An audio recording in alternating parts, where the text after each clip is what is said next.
What's up, YouTube? Yes, this is your girl Mika. Welcome to My Fabulous Blind Life. Yes, it's me. Well, by the name, you can see that. Well, you can't see, but I'm blind. So, yeah, I don't look it, but I am. I'm blind. Well, long story short, I went blind in November 2019. I had went blind driving home from work. I was on 285 in Atlanta, and I had just got off from seeing a client, and all of a sudden my vision went out. So me not thinking nothing of it, I just thought I needed glasses. So the next day, well, I know y'all want to know about me going blind on the highway. That'll be another story for another video. But yeah, fast forward, yeah, I went to the doctor, thought I just needed glasses, and I went to Emory Eye Center in Atlanta, Georgia. I went there, and I tell you, once I got there, I mean, they knew exactly what was going on with me. Exactly what was going on with me. So I'm like, um, they were just asking me questions and everything, not knowing to me that one of the doctors that became my main doctor, she had went behind my back and went to go call 911, for transportation to get me. And then when she came out there and asking me all these questions, my symptoms, all of them, it was just to every single last one. So she had looked and seen that the optic nerve behind my eyes were badly damaged. And she had told me, I called 911 to come get you. They're going to transport you to the hospital. And they said, well, she said that the doctor said that it either could be one or two things, but we're going to look at the bright side of it. One, it could be a brain tumor, or second, it could be fluid buildup. Like, if she gave me a whole lot, a list of what the other one might be, and then she was like, the best outcome for it would be they will give you a shunt. So I'm like, okay, I'm not even crying. I'm not even, I don't know what to say. I was like, okay, I'm at the doctor's office. They know what they're talking about. So I'm like, okay. I'm like, okay, so transportation comes and get me, and I'm just rolling on to the hospital, and they were just talking to me and everything. And when I got there, they put me in a room. They did, well, before they did any tests, I seen at least 10 doctors. I know, I was like, oh shit, there's a lot of doctors in here. But Emory Hospital is a university, so you're gonna see a lot of doctors in that place, new, you know, more experienced and newcomer students, all of them. They were so great with me. So great with me. They just asked me questions. I wasn't crying. I wasn't happy. I wasn't asking questions. I wasn't doing the, in my mind I figured, hey, y'all are doctors, so if y'all telling me that it's this and y'all can fix it, then I'm like, okay. So, but first I was in the hospital at least 2 or 3 days before I even called my family and let them know, because I wanted to be sure of what was going on, because we had just lost my nephew to gun violence,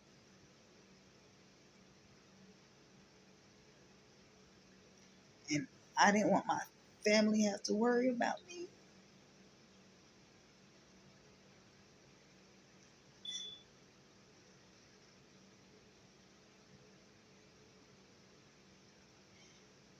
I wasn't too much worried for my how they would feel to know that, this shit was going on. But I know it was wrong of me for not telling them that right then and there.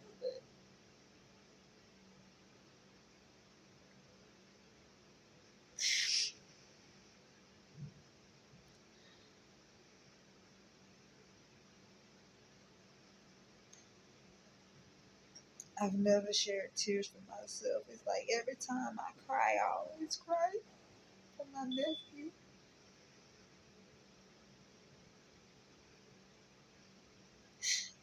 And to be honest, after losing him, whatever news they would have told me, I would have been fine with it, good or bad.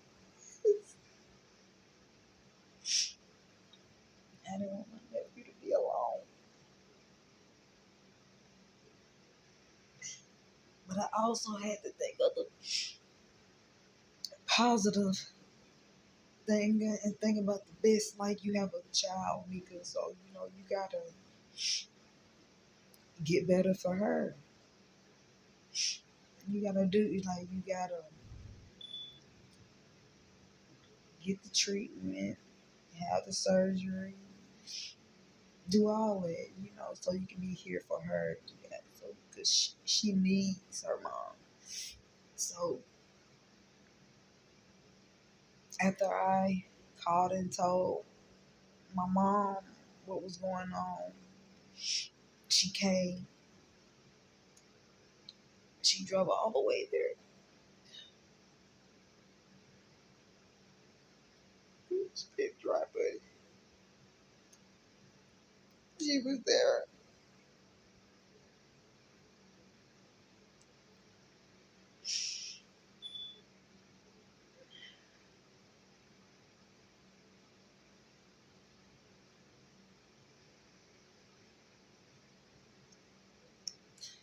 I had my brain surgery.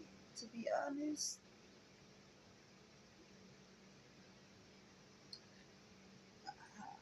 I feel totally different after surgery. Totally different, but in a good way.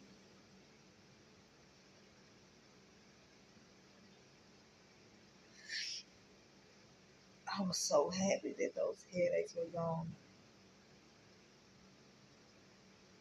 Those headaches made you want to just get a knife and just want to stab yourself, somebody. I don't know. It was just horrible. So they diagnosed me with IIH. Um, it's something intracranial hypertension. It was like fluid buildup. It was fluid building up on my spine and my brain, and I didn't even know I was paralyzed. This whole like before surgery, I was paralyzed, but I was still walking around. Like that's why I didn't notice a lot of things because I was still doing normal things that I shouldn't have been doing.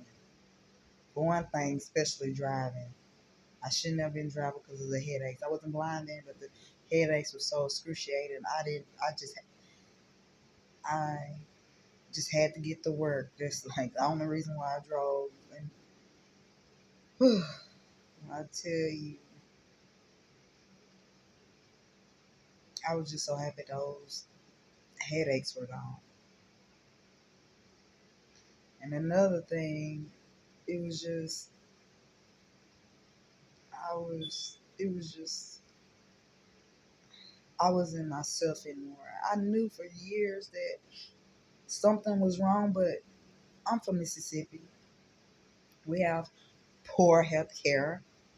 So, me going to doctors over there, they were just like, oh, it's this, is oh, you need to eat healthier, this and that, drink plenty of fluids and all that, and I'm thinking like, okay, if they telling me that when I say they're the doctors, but the doctors back home in Mississippi, oh my gosh. They treat us like we're the poorest of the poor, and they give us the poorest of the poor, and it's not right because this could have been prevented years ago. Because I went to go see an ophthalmologist, and all they told me is I had astigmatism and all that, and gave me glasses. Which when they gave me glasses, I could see a little bit more, but it still didn't help much.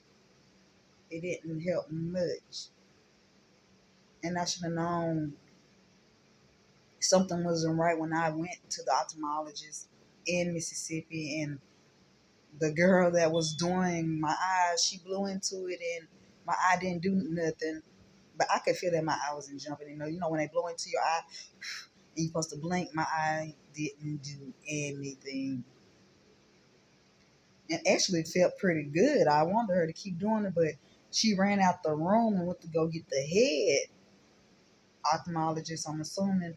And, she was scratching her head and came up with, oh, it's astigmatism, this and that, gave me glasses, whatnot, yada, yada, yada. But anyway, so back to when I was in the hospital. Okay, I done jumped off subject. That's what IH, oh my gosh, with this disease, like your mind rambles off and then you have to figure out where you're at. But I know I'm back to where we're talking about the hospital. Okay, so I was in the hospital, and so after surgery, I mean, I was feeling pretty good, after surgery, the pain and all that.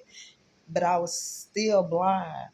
But me not thinking nothing of it, but I'm like, okay, I done had the surgery. They done put this device in me to help me to survive and live a normal life and all that. So eventually my sight is gonna come back. So I'm like telling the doctor, I was like, okay, so when I'm able to go back to work, and she just looked at my mom. She was like, "Oh, honey, I'm sorry to tell you that you're not gonna be able to work anymore." And I'm like, okay, yeah, okay. When I'm gonna get my papers so I can go home and come back and have my papers ready so I can go back to work. So the lady looked back at my mom and like she was like, you need to, like it was like, I'm trying to tell your daughter that she's not gonna be able to work anymore. She can't see and she's blind and she's not understanding this. So I want you to try your best to understand and try to explain it to her. But my mama, she was she could tell at the looking at the doctor's face. She was like, Mika, just be quiet and listen. She was just explaining to me everything. Honestly, I'm like, yeah, yeah. In my head, yeah, yeah. I'm gonna be able to see. I'm gonna go back to work, this and that. I'm gonna be out here. I'm gonna be back and this and that and this and the third. So she told me, after she explained to me and told me everything, she's like, I tell you what, come back in 2 weeks. We're gonna check everything and see everything's good and all that. And then we're gonna give you we're gonna decide if we're gonna give you your papers or not. So I was like, okay, cool, cool. I'm cool. You know. I left the hospital. You know, my mom,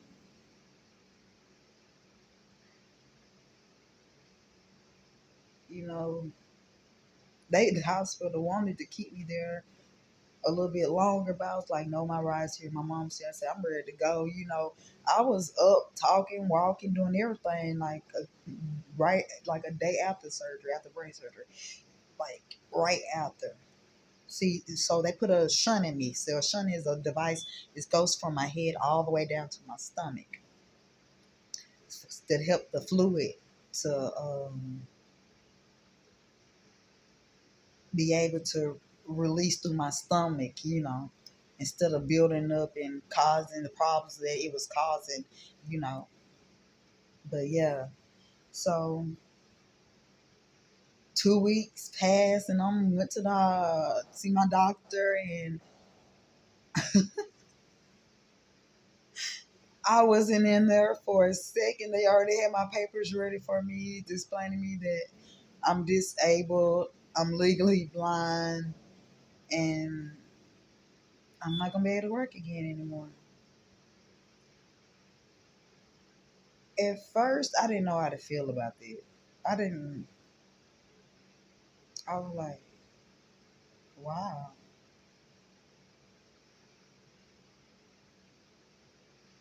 I've worked since I was 16, 15 years old,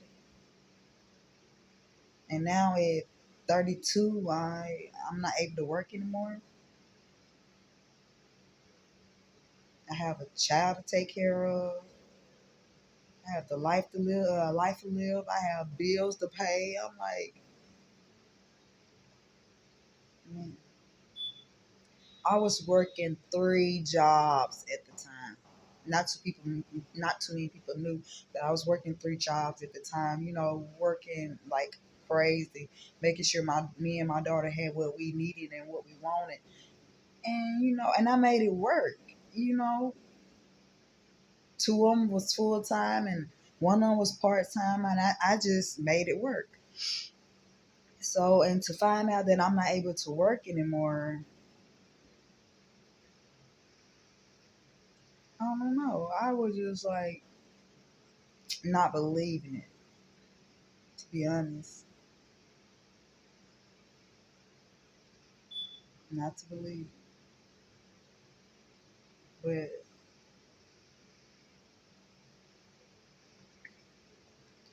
a month passed, 2 months passed, and my vision never came back.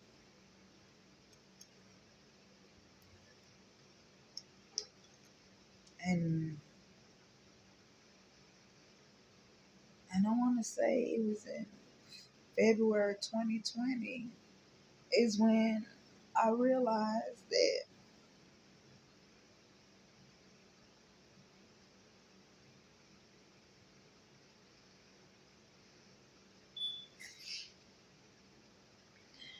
I wasn't going to be able to see my baby face anymore.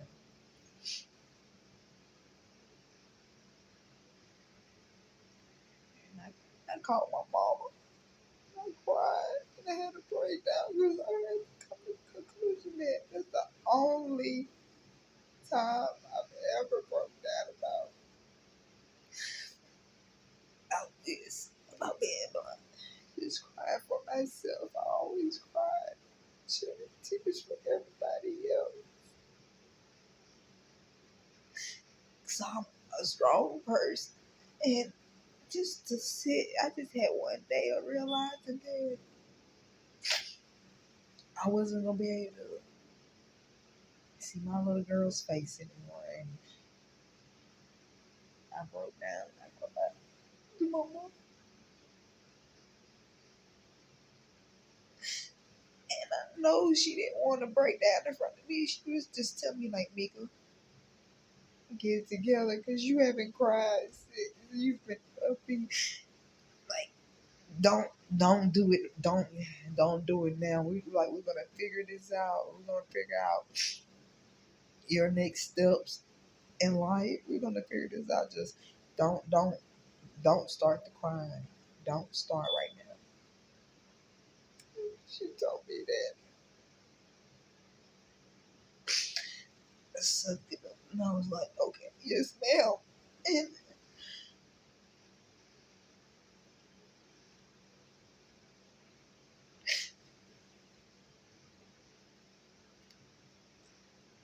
And she paused for a minute and she was like,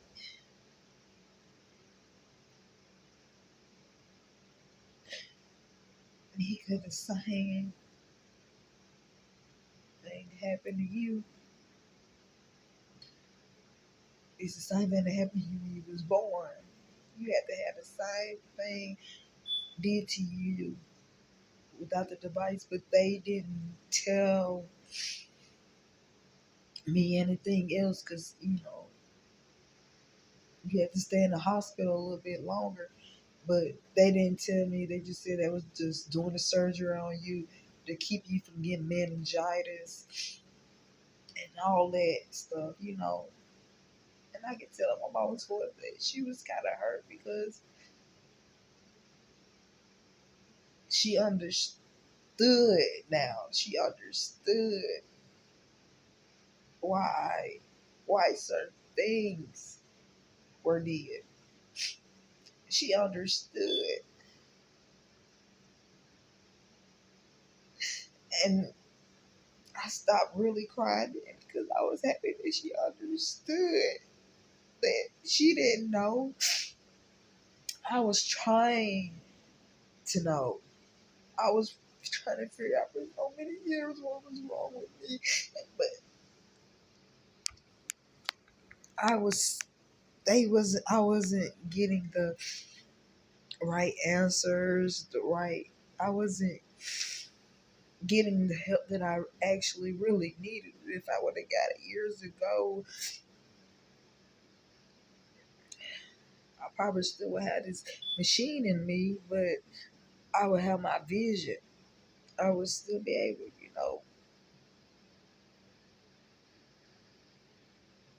just live a so-called normal life.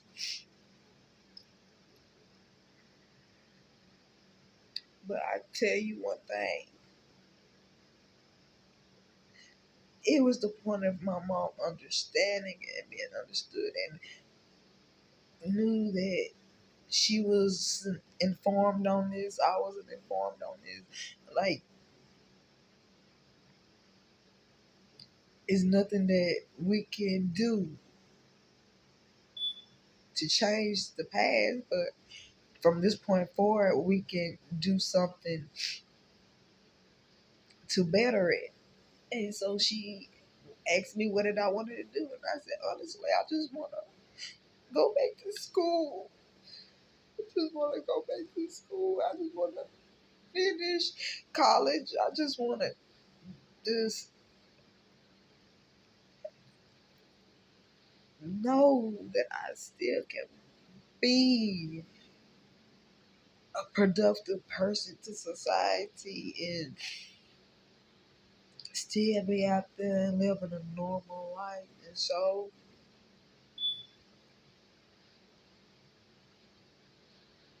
I did. I decided,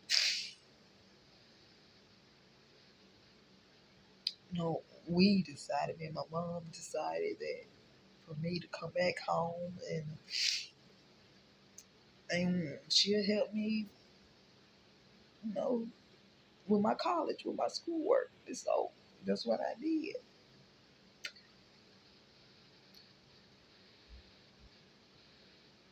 I'm sorry for crying. This is getting so sad and emotional at this point.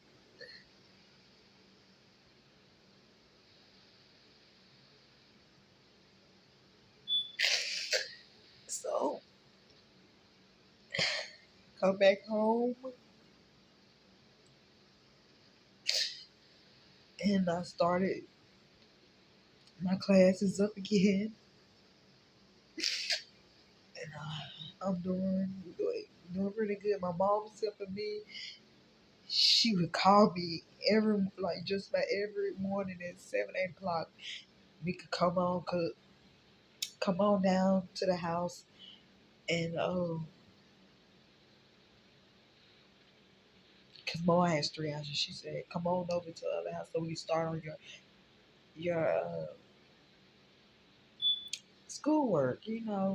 So I did that just by every morning. Come over there. We didn't even start at 7 to 8 o'clock time. I would walk over towards that, to the other house where she was at, and we wouldn't even start until about 10 o'clock. You know, but I did everyone. I knew that I wasn't gonna be able to start until about 10, 11, 12 anyway. With her, she was just wanting, to make sure I'm on my P's and Q's with my schooling and stuff.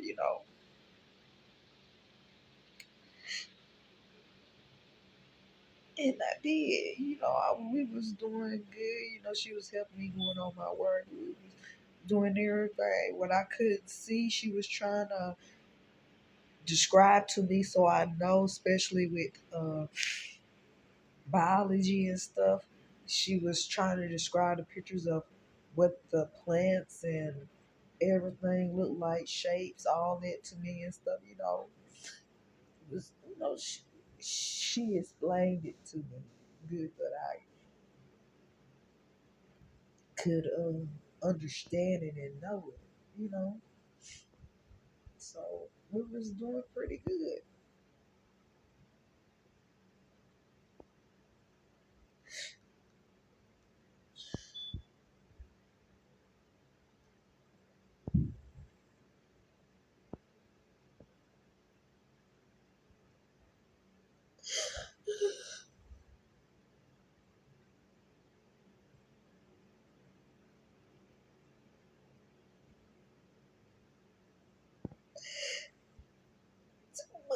Into my classes. My mom passed.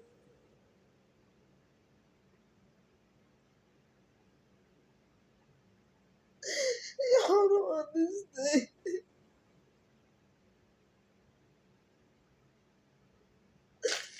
Oh my! I lost my nephew. I lost my sight. Now I lost my mom. Like God, please.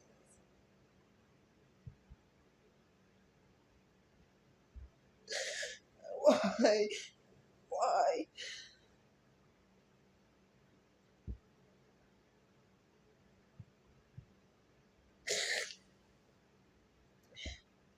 Had another month and a half of school now.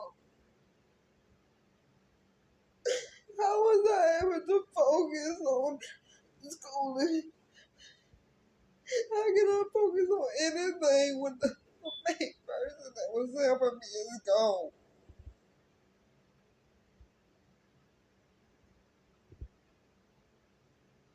I have to wake up every day after that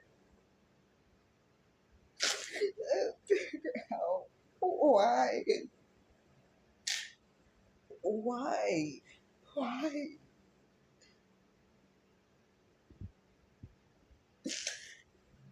And I started to remember, like, Nika, Mama wouldn't want you. I finished this.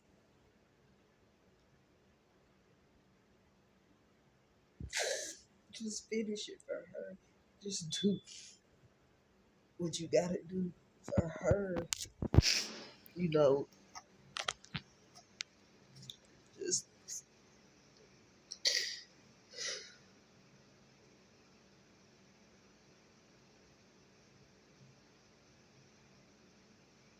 so. The next month and a half, I did everything on my own. I would get up early in the morning so I could be able to read this. Read.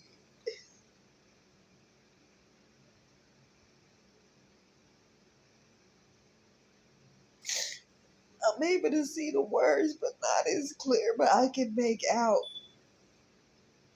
what they're saying, but it just takes a lot longer. It just takes a lot longer. But I took the time out to do it.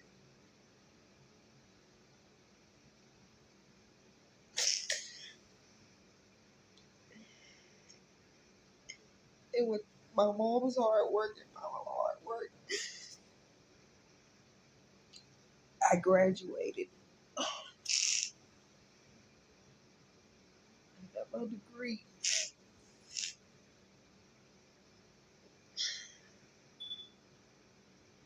I went back to school, did the best I could do everything.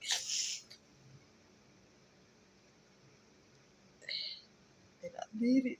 I did it for my mom. I did it for my nephew. I did it for my child. I did it for my nephews and nieces. I did it for them.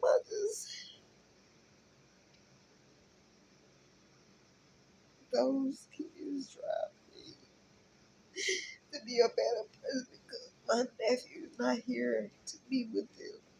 My daughter tries me to be the best I can be. I'm all she really has.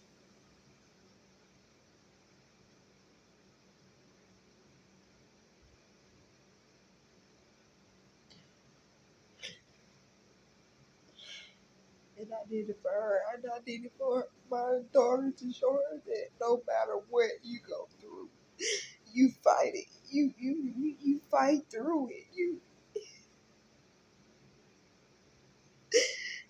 It's okay to cry, but you gotta fight through it and continue to be a better you. There's gonna be so many people in your way to bring you down and do all they can to take and everything, but you stand up for yourself. You stand your ground, and you fight for yourself. You do what you gotta do for yourself. And I want my daughter to know that no matter what, sit down and think what's best for yourself and not for others.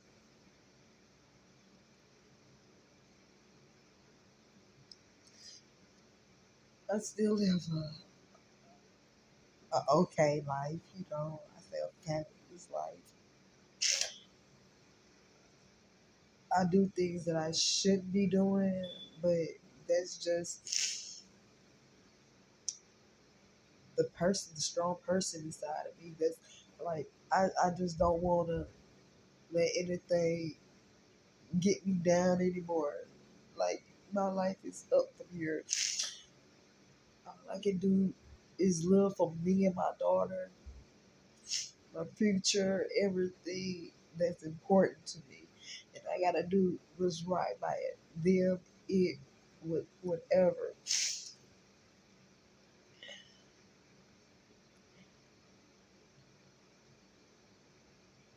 I'm saddened that I'm blind, but honestly, being blind has been a struggle, but it has been the most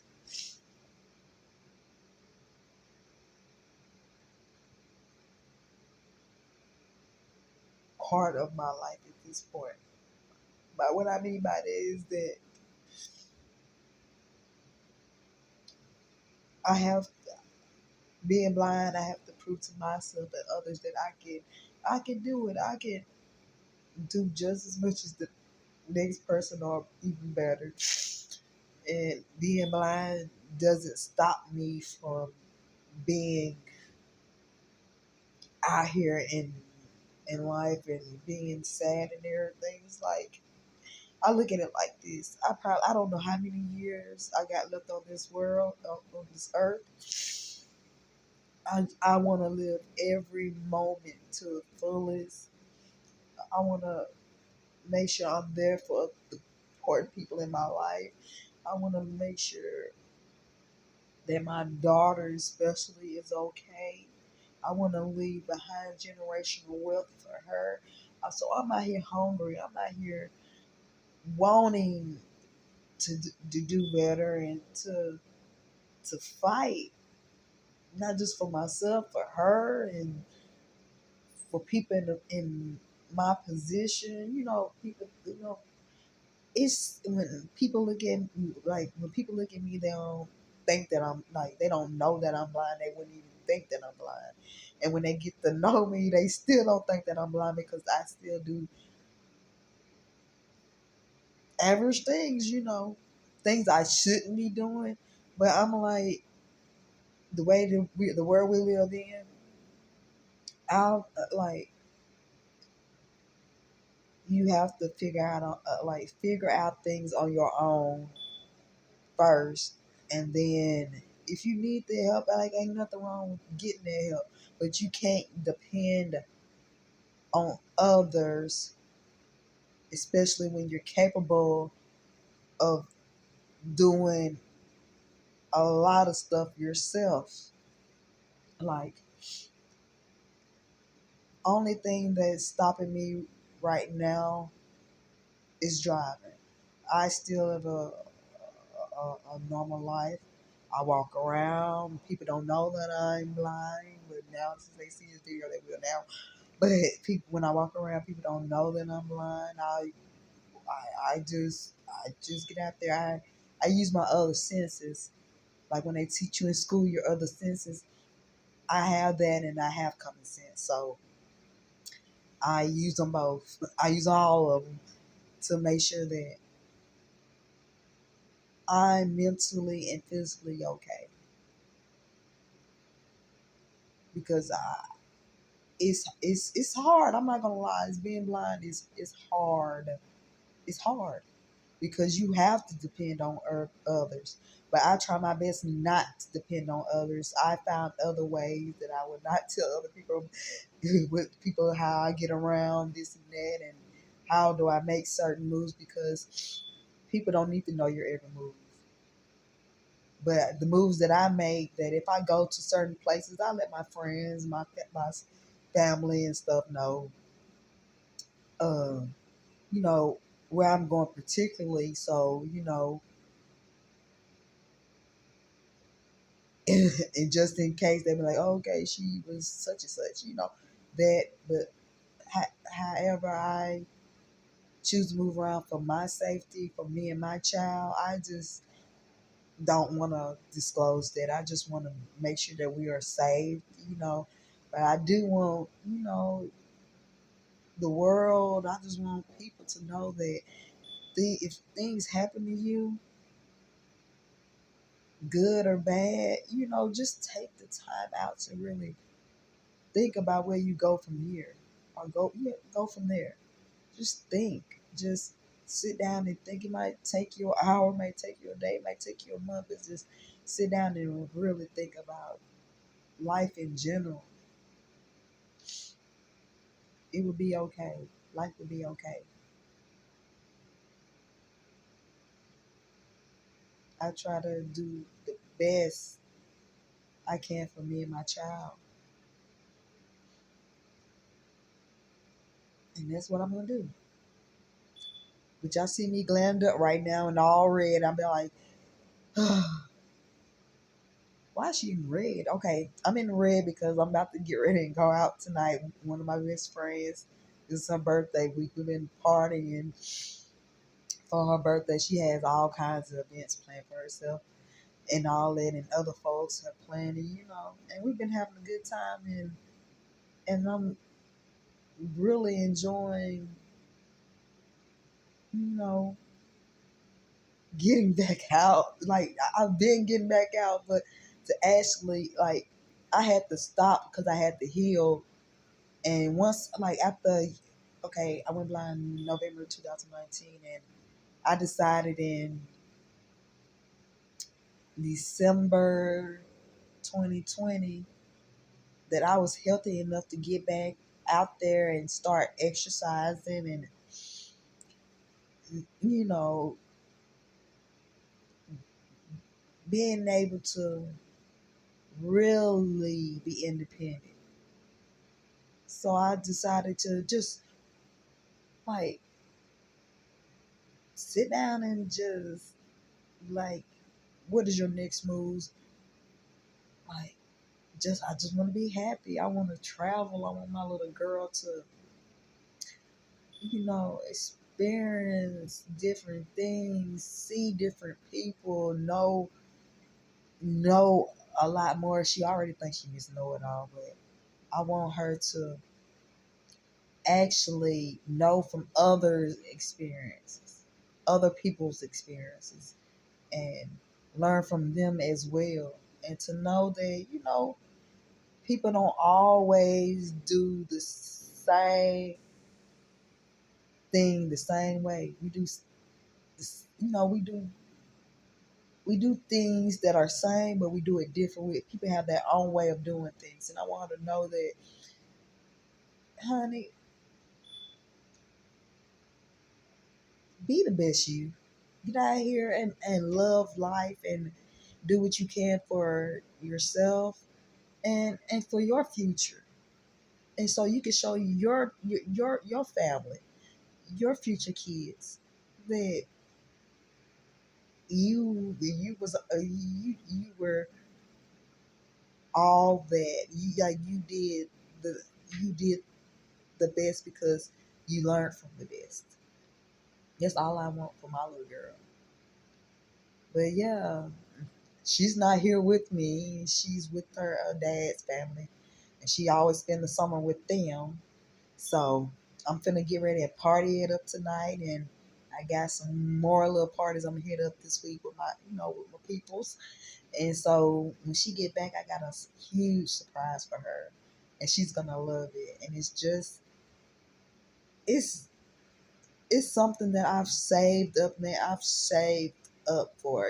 Being on disability, you don't get paid much, but I worked hard. I've talked to people and made connections and all that, and I was finally able to save up and do something pretty nice for her. So hopefully, whenever she gets back, and it will be soon, I will be able to surprise her with it and go on this next venture with her and be happy and celebrate life and love and do so much together. I'm so excited. I am so excited to for this next really true, honest next chapter in my life. I'm so excited. Like y'all are gonna be y'all gonna be like, this blind B, this girl ain't blind, this is that and third. Like I hear that every day. Y'all don't understand how much I hear. She's not blind, she's this and that. Please believe me.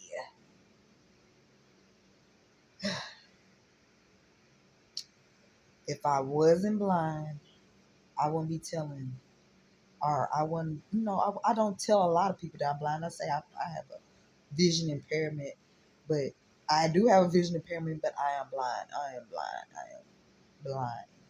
But thank God, one more thing, yeah, thank God I was able to still see technologies for some reason.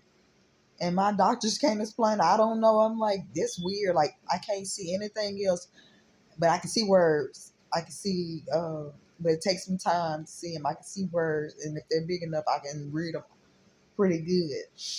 But yeah, it's like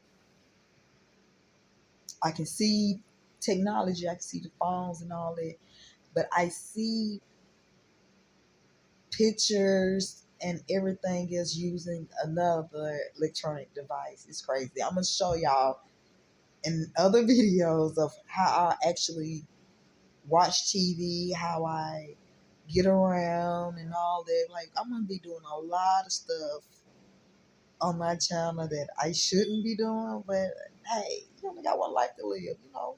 I have a tattoo on my arm that says one life, one chance. So I'm gonna live it to that saying, and I'm gonna live my life the best way I can. I have a little girl, and she is the reason why I have to still be independent. I still have to think positive and be positive and all that because I haven't always been positive. But now I think on the positive side because, hey, life is what you make it. And then I can either sit down and cry every day and dwell and all that stuff right there, or I can just get up and live. And I'm choosing to live.